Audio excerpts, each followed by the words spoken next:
Welcome, everyone. My name is Molly Sachs, and on behalf of Campbell and Company, I'd like to thank you for joining Online Giving and Marketing Strategies, What Works and What Doesn't. Before we begin today's webinar, I'll quickly go through some logistics for those of you who are new to our webinars.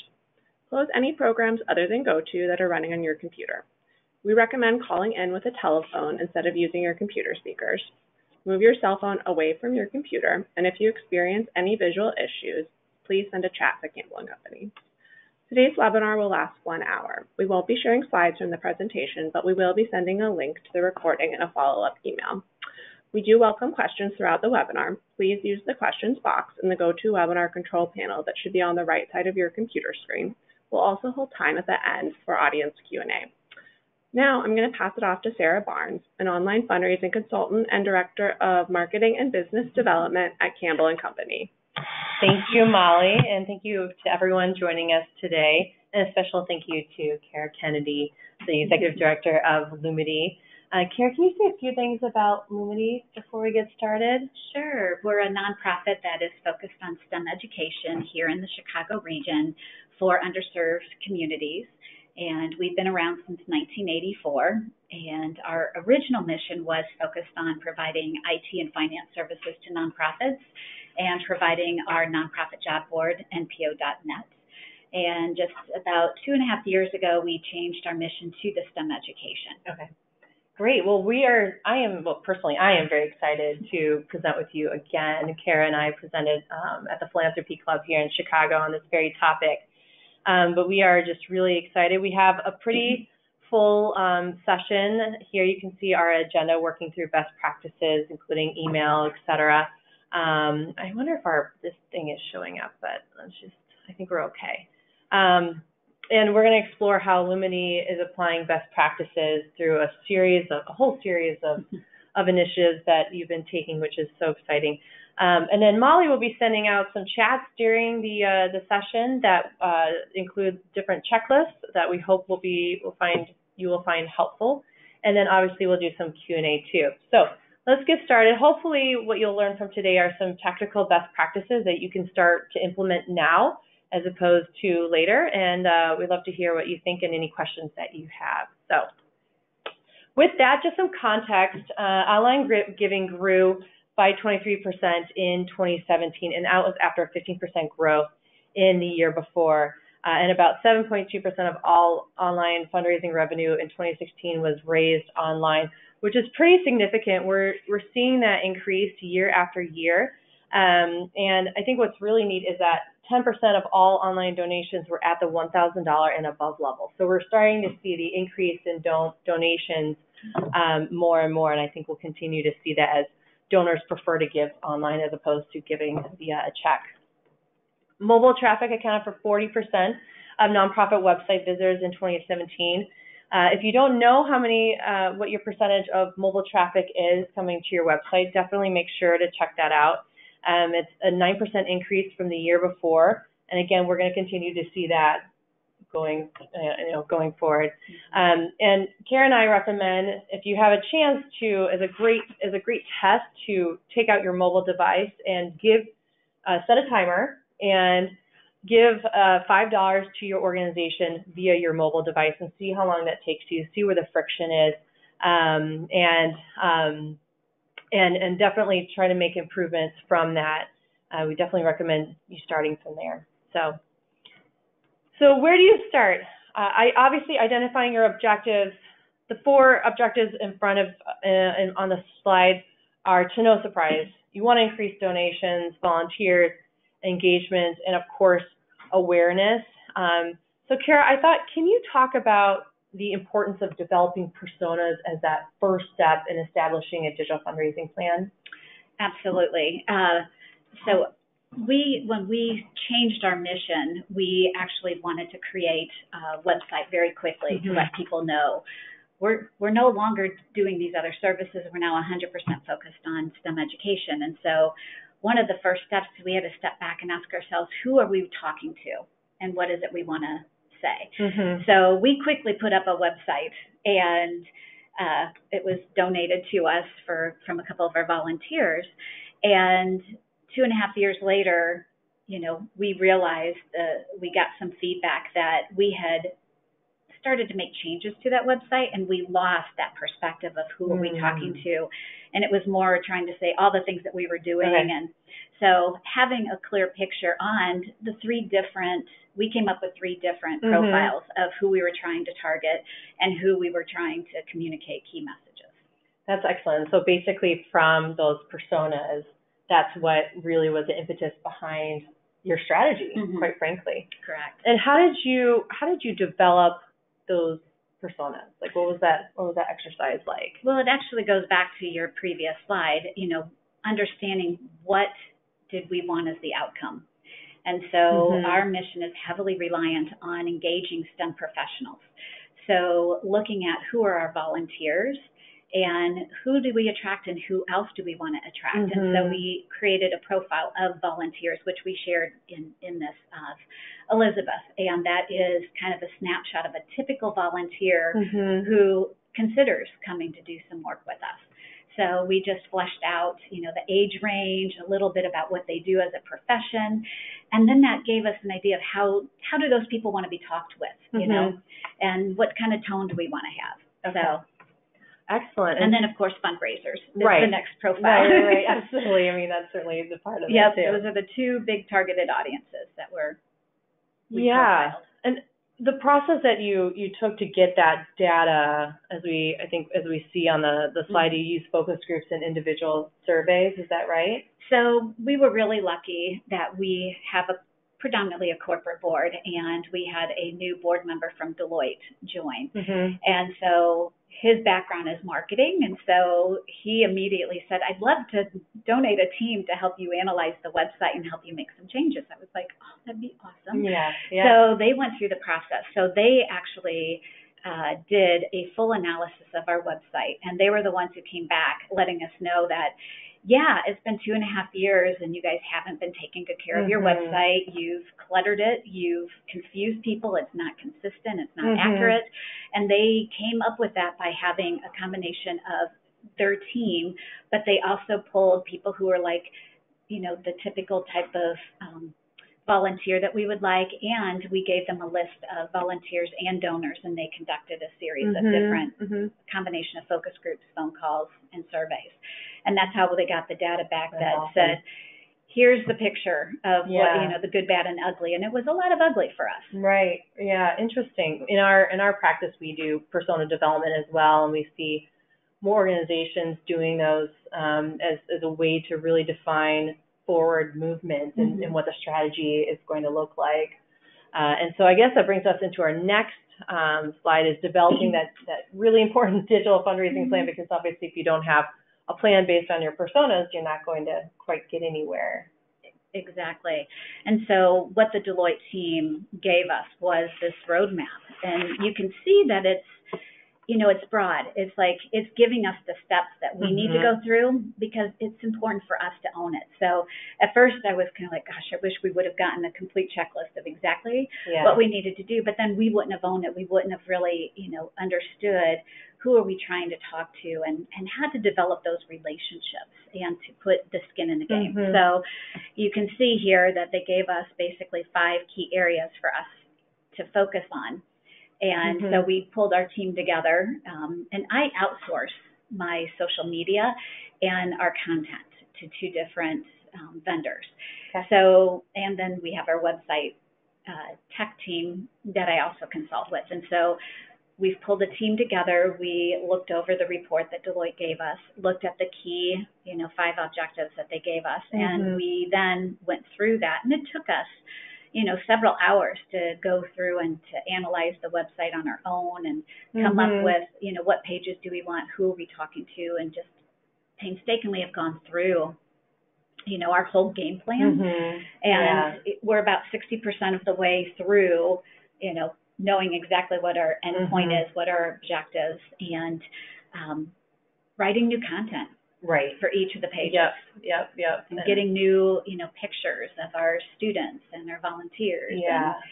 Just a combination. So when you look at our website, it is still that website that Deloitte analyzed, and we realized that we couldn't start making a lot of the changes because there's so much interconnectivity with pages that if we didn't have that content done, it would just make it even more confusing. So sure, no, that makes a lot of sense. It's interesting in our work with institutions that when we ask them, like, why are you doing digital fundraising, or why do you have a staff perhaps that's half FTE working on digital fundraising, and the question is, I don't quite know what we're getting from it. And so it's just really important that this plan identifies how you're going to go about your digital fundraising efforts, and then what are the important metrics by which you measure your program after. Yeah. So, and then the importance segmenting your communications, which again is based off of personas. Yeah, and this is the part that I think sometimes, as nonprofits, especially, Lumity is about $1.4 million budget. And so, for us, I don't have full-time people dedicated to this. That's why I outsource it, because it makes it, easier for me to get, more top talent than what I could hire, and it gives me more of that flexibility. But I think the point that it's really hit home with me is it still is about relationships, even though it seems more transactional. It really, if you go into it with that attitude, you're going to get what you put into it. And so it really is about forming relationships with the different groups. And for us, it is our volunteers, it is our donors, and expanding that and trying to move volunteers into donors, and how to do that, and how would you want that to happen, especially being that it is through social media, website, email communication. So, but it's all about forming those relationships and being clear. Yeah. Who you want to reach, and what is it you want to say, and how do you want to engage them? And going back to the objectives, right, of what you're trying to get from it too.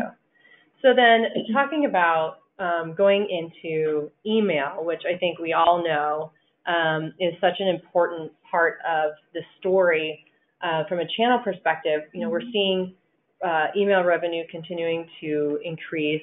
We saw it increased by 24% in 2017 and account for 28% of all online giving. It'll be interesting to see what those numbers look like from 2018.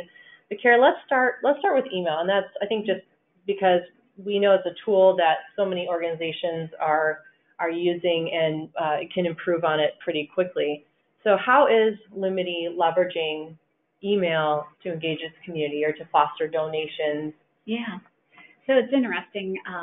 I was looking at this a little earlier today, because Lumity really prided itself when we had our former mission where we were working with nonprofits, and that was our target audience. And we had a very high open rate. I mean, we had over 30% consistently, and sometimes it would spike over 50, 60%, which is really high, since the average is just a little bit under 19% for nonprofits. When we had to now shift, and we're working to attract STEM professionals, and it's a whole different audience, we've been experimenting with what works. And with the nonprofit audience, we knew we could only send out like one email every 3 weeks. And that, because there's so much that people get. Yeah, a lot of and noise. I still have that same approach, even with our STEM folks. And it's been interesting that our rates are now, obviously lower. We pretty much average, depending on what the correspondence is, between 15% and in the high 20s. And so we monitor that to find out what resonates, what headlines, and that helps us, find out, what does this audience want? We're still getting to know them, right? We're still in the dating phase. And so finding out all of that. And so I think that's really important, to stay close to the data, so that way you can find out what is resonating, what's not. Yeah, I think so often we spend a lot of time putting the emails together, and then sort of hoping and praying that they're going to work, and then not really going back to the data and figuring out what was the message that really attracted people to either open the email or give through the email or whatever. And I think taking that time to go back through the data, I think is so, it's almost, if you don't do that, it's really not worth your time. Yeah. So we put together your Am I on the Right Track email checklist. And so we're going to go through these. Again, we're going to be mindful of time just because we have a lot to cover. But first things first is if you have a strong message. And it sounds simple, but what often we see is what we refer to as stuffing emails, the stuffing factor, where you're putting so many different messages into an email and hoping that someone's going to click on something. And what we have found that is if you have a clear case for support, a very simple message that tends to resonate and perform better. Also, is it easy to give? We're going to be talking about this in a few slides, but definitely test yourselves. I think we know that you'll learn a lot through that whole experience. Do you have a compelling subject line? This is what generates open rates, right? And so we put in here a suggested tool that you can use called emailsubjectlinegrader.com. It's a really fantastic tool, and it helps check for spam triggers or get suggestions on how to make your subject line more emotive. And you can get an overall grade on your overall subject line, which is, I think, pretty cool. Is there a sense of urgency? Do you have a clear goal? Are you making it fun and social? It's such a great way to engage younger audiences in new creative ways.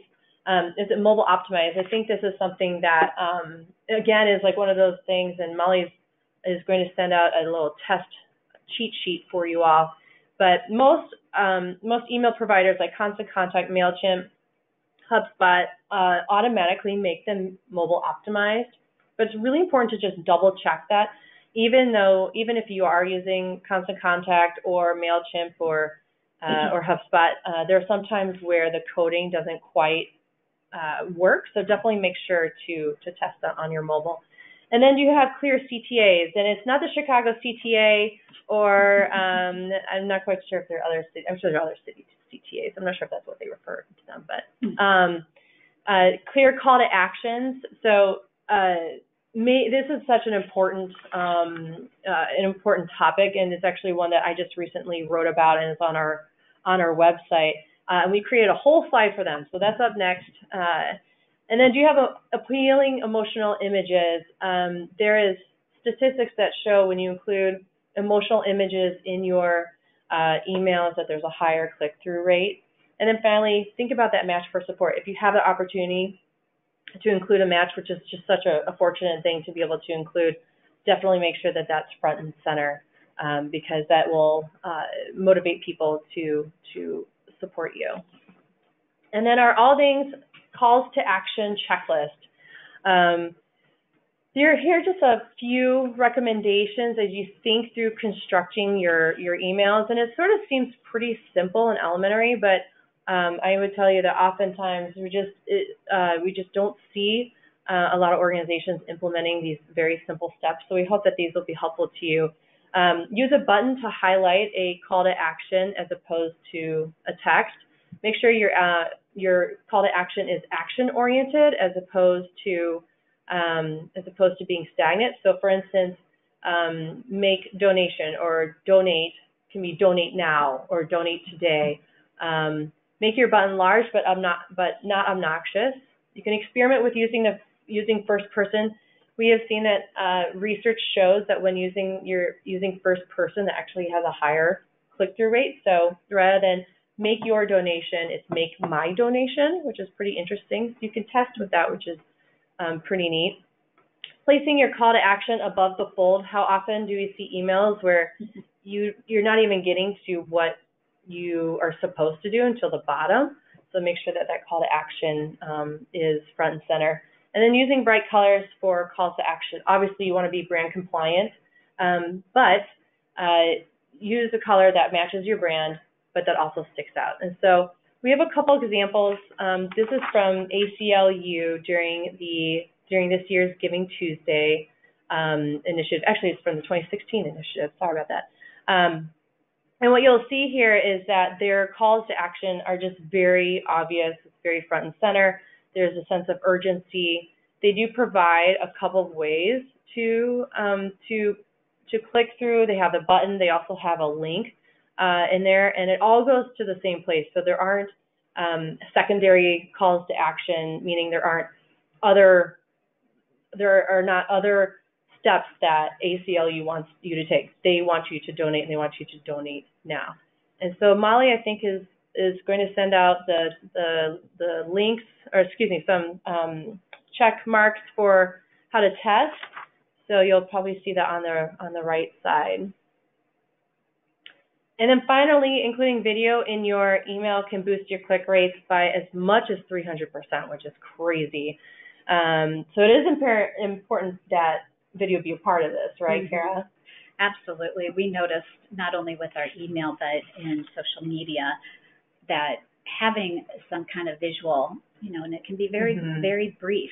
We use even a lot of iPhone videos that the staff take when they're out engaging with the volunteers and the students, and use that just to post real quick, and people love it. I mean, we definitely see a much higher increase open rate.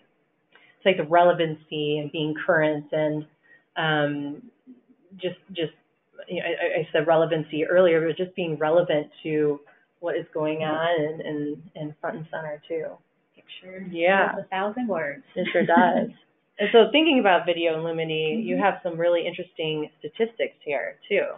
Yeah, so I mentioned that we outsourced our social media management. I had, someone on staff, and then they moved, and so I really decided, let's try this outsourcing and getting people that's their expertise and get their ideas. And so with the group that we're working with, you can see by the slide there that we've had a pretty good increase, knowing that this is also a new audience that we're trying to engage and trying to feel out. And it is a whole new world. But our profile is, because they're STEM professionals, they're really into technology, and they want things in bite sizes. They can watch it as they're going from one meeting to the next meeting. And so, we've seen that we've been able to really increase the engagement with our target audiences, being the donors and the volunteers.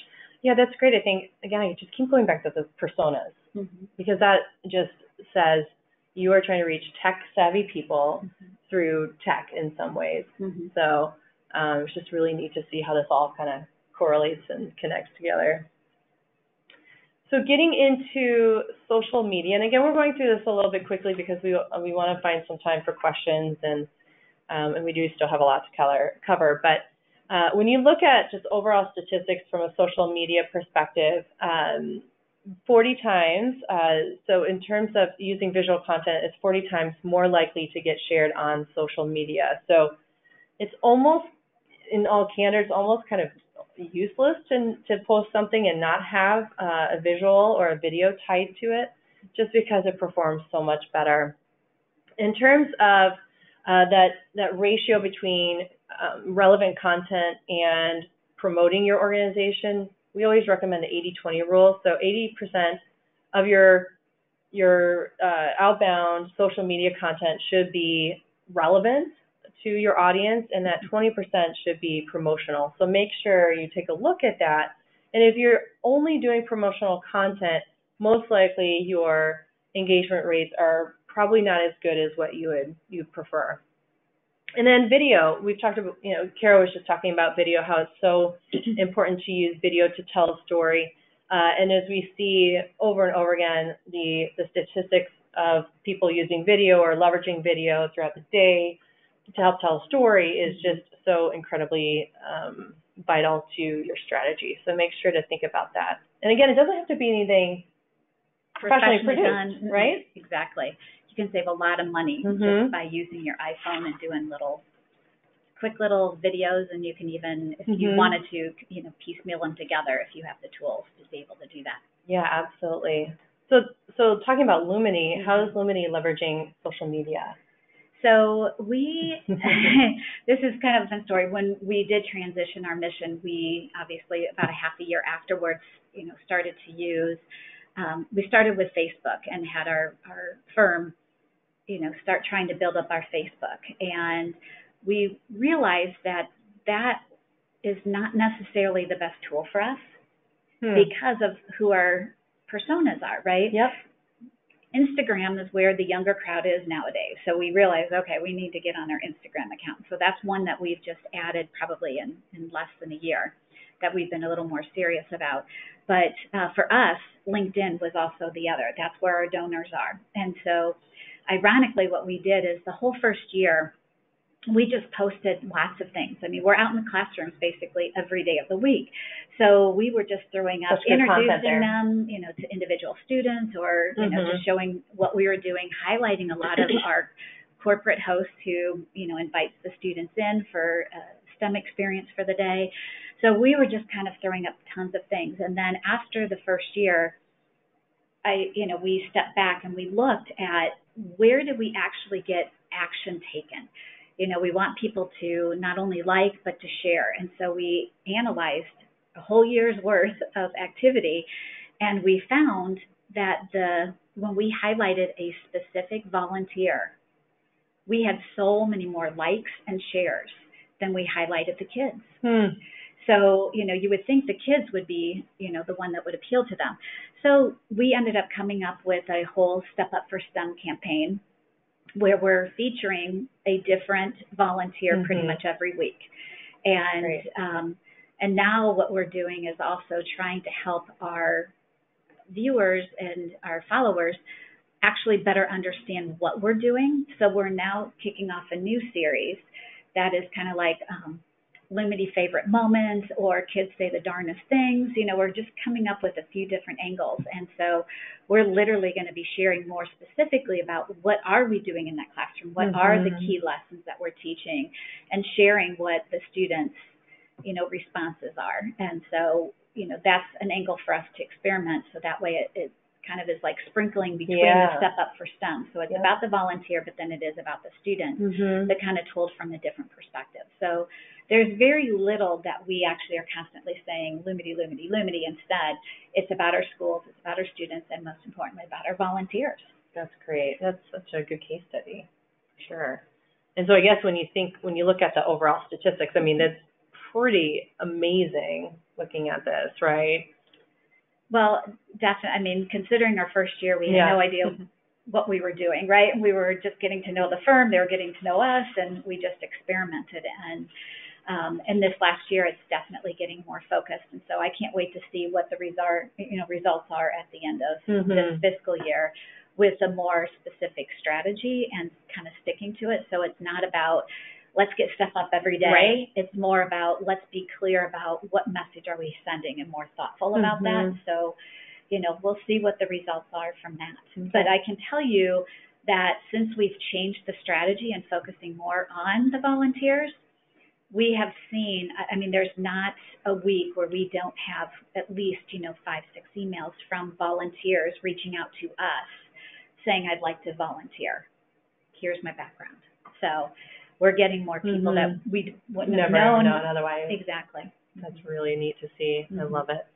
And we included some examples from your social media accounts. Again, some of the things, the creative ways that you're employing video and visuals, and I don't know if you want to share anything about this other than... Yeah, I think it is about just experimenting and seeing what resonates with your audiences. And, mix and match, and it's not all exactly the same thing. So, yeah, it's like having those, it's kind of like a separate campaign with a look and feel, and we use that for a while, and then we doctor it up and kind of go in a different angle so it doesn't look like it's all the same old.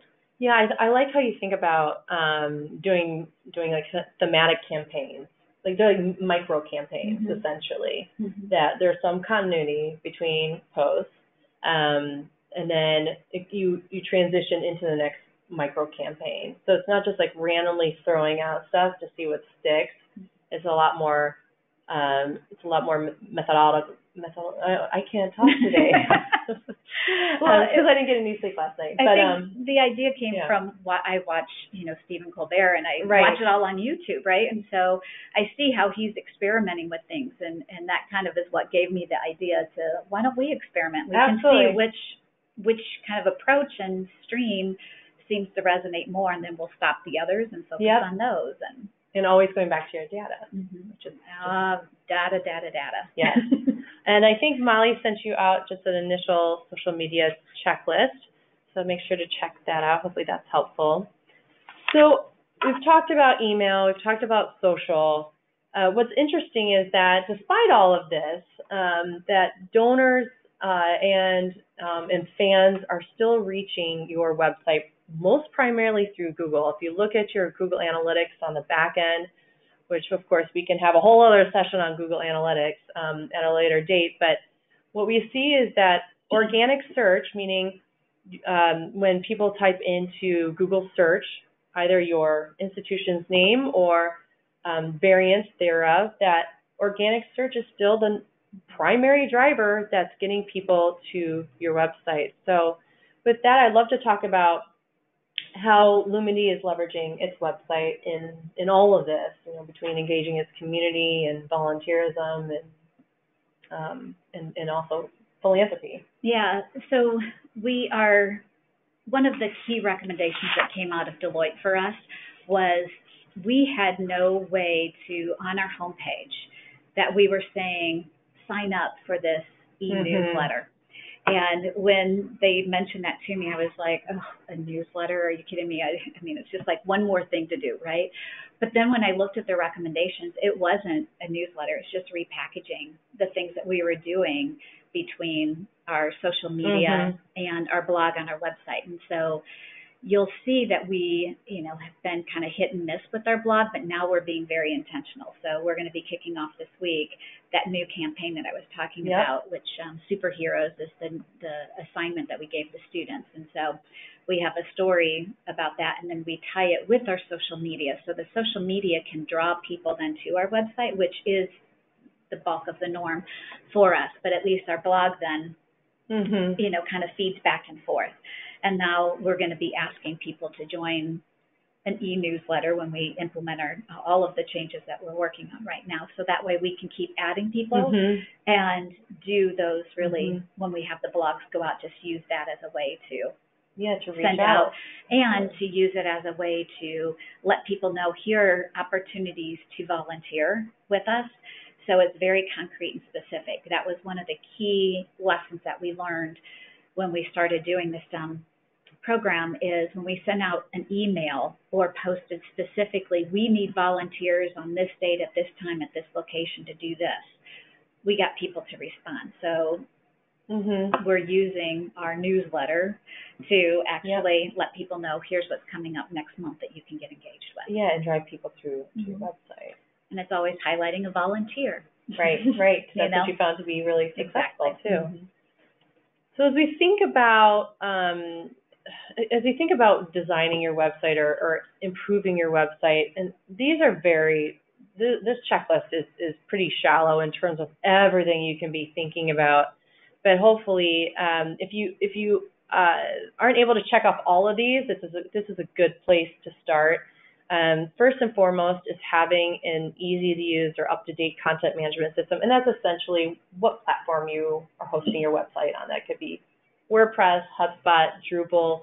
It could be something internally, but just making sure that it's a system that enables you to be mobile friendly as well. So oftentimes these CMS tools will allow, it automatically comes mobile optimized. And so that's why it's really important to use a content management system that allows you to do that. I know you guys are on WordPress, and that allows you to, your website's automatically mobile friendly or mobile optimized, which is just so important. We recently analyzed websites of 16 prominent nonprofits, which was a really cool exercise. And what we found was that the majority of them all used infographics and features like trackers to tell that story. It shows impact over time. So if you're able to visualize the impact that donors and the community is having on within your organization, that's hugely important. Making sure that it's easy to give. What we found with those 16 websites is that the donate button, as simple as it sounds, Trust me, we found out. I mean, we were getting a lot of people coming to our website from our social media to make a donation. But then getting lost. But then they left. And so we realized that you had to go through a couple pages. And so we streamlined it so that we have one page and our donations have already been coming up, since we made that one simple change. It really is phenomenal going from the multiple pages, the multiple donation page scenario to one long vertical page that is just, it's essentially what I call two-click giving, where you press that one click, you get to the donation page, and you press submit, and then you're done. It's really phenomenal if you can incorporate that into your website. Intuitive navigation, and this is something where it's something that sounds simple, but really implementing a navigation menu at the top is really not as easy as you would think. And our tendency, again, is just to overstuff our websites with different menus and different content. So think simple. Simplicity is best. There's so much noise in the world. And oftentimes when you see multiple navs, I oftentimes will see something at the top and then something on the left. And what we've seen is that when you have multiple navigations, it gets really confusing to the user. Accessible content, so thinking search engine optimization. And what does that mean? It's essentially using content to allow Google to find your website, similar to how a human would find the website. And what's interesting is that I was just telling you, Kara, before we started today, I was out in Arizona visiting my 71-year-old father, and he only uses Siri to navigate online. And as we're seeing that it's so important to be voice search optimized, so meaning that your website is voice search optimized. And what that means essentially is that you're using long keywords as opposed to just short ones that you might search in Google. You have to think about how you might talk about an institution, so that conversational talk. Again, it goes back to the personas, right? Like of how they're talking and how they're searching and how they're thinking about it. Clear calls to actions. We found this to be within the 16 websites that we reviewed to be very, very important. And then obviously appealing emotional images. We can't say that enough. And again, we've seen that with Lumity too, which is pretty cool. So those are just a couple of checklists. But at the end of the day, no matter what do you think? The existing supporters, I think brand ambassadors, right? No, it's all about relationships. It really is. And always thinking about them. I think we do get caught up because we're so in the weeds with what we do, and we're so passionate about it, and we think that this is really important for everybody to know all of these, but it isn't. It really is, to your point. Keeping in mind that end user, and they've got split seconds to look at things, so make it easy for them. Bottom line is. Yep. So we've talked about some specific tactics that you all can start to employ, but we've also talked about some more complicated topics that we are going to hopefully dive into in future segments and articles. But wanted to open up to any questions, Molly, if we have any. Great. Thanks, Sarah. We do have some questions. Excellent. All right. So I'm just sifting through these. So Virginia asks, in choosing a social media management partner or contractor, what do you look for? And do you have any agencies you recommend? Great. Do you want to? Well, I can share how we went about it. We ended up asked other people who they use and got some recommendations, and then we vetted them and looked at who were their clients and looked at their work to see, did I like what they were doing? And we ended up going with a small, it's basically one gentleman who's been out in the world for a while, and he decided to put out his shingle, and he had a campaign that he managed here in Illinois around voting. That was really cutting edge. It was, I was impressed. It was all about getting out and voting, and it was fun. It was, just a whole different angle. And so I decided to work with them because of that one campaign. Excellent. So there's that example, right? Yeah, I think just to piggyback on that would be, I think it just depends on what the nature of the investment might look like and the size of the institution. Again, if it's a smaller organization, outsourcing, I think it's such a good way to go.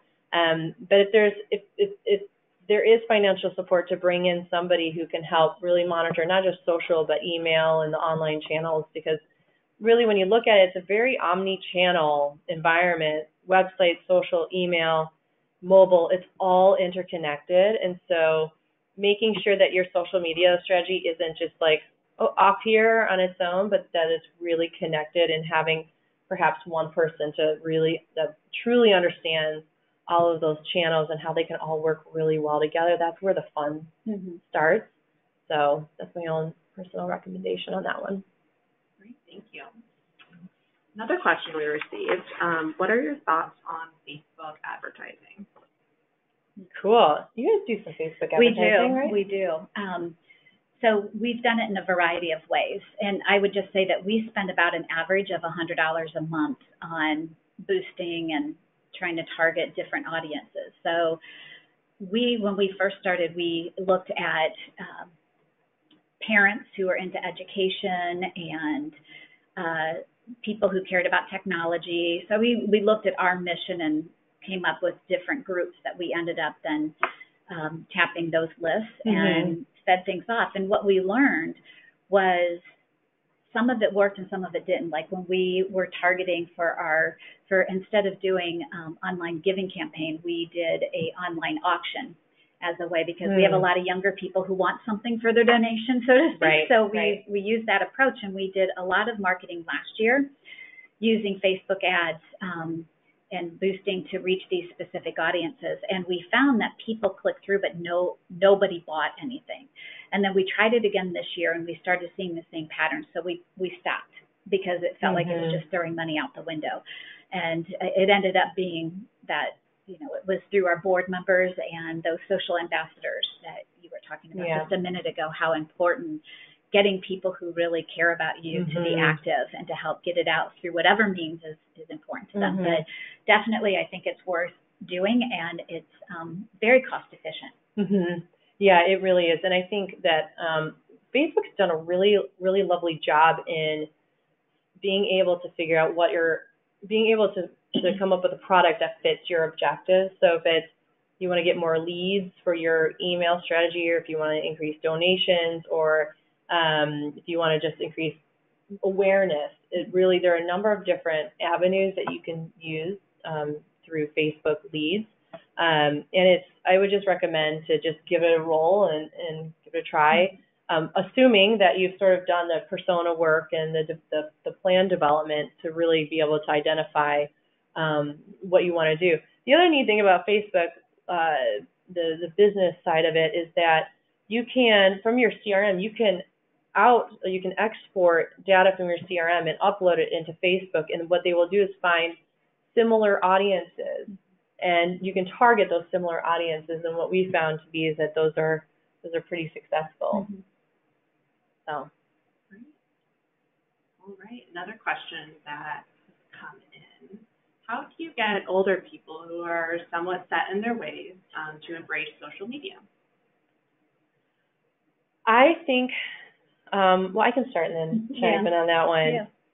It's interesting. I actually haven't found that to be the case. And if you look at statistics for Facebook and Instagram, it's actually the highest percentage of people joining. It's not the highest percentage of people that are currently on, but they're the highest growth rate in terms of social media usage.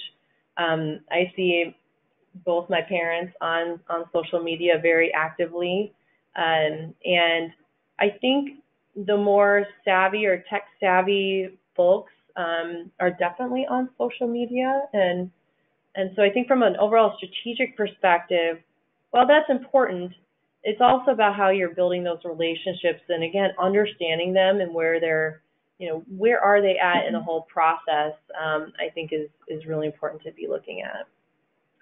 Yeah, I think some of our former board members that have retired are very active still on Facebook, and so that has been an angle, or on LinkedIn for us.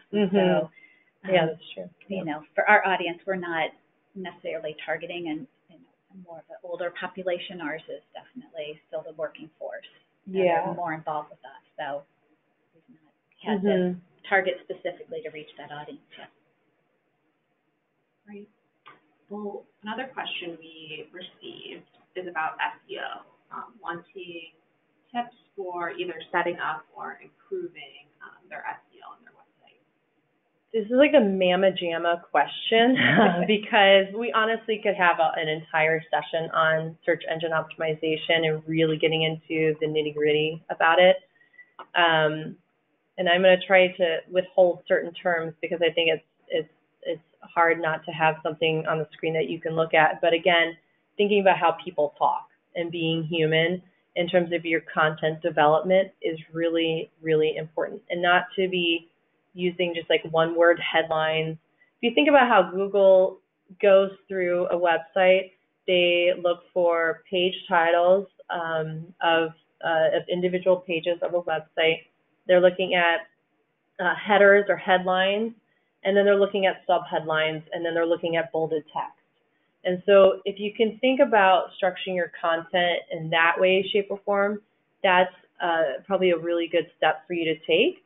And then again, we can certainly, and I'm happy to answer this question offline as well, but there's a lot of specifics around how to really implement some solid search engine optimization. But at the end of the day, it's to sound human and to be human. And it's interesting, like even with social media and email, being human is really like, that's where the success is going to come from.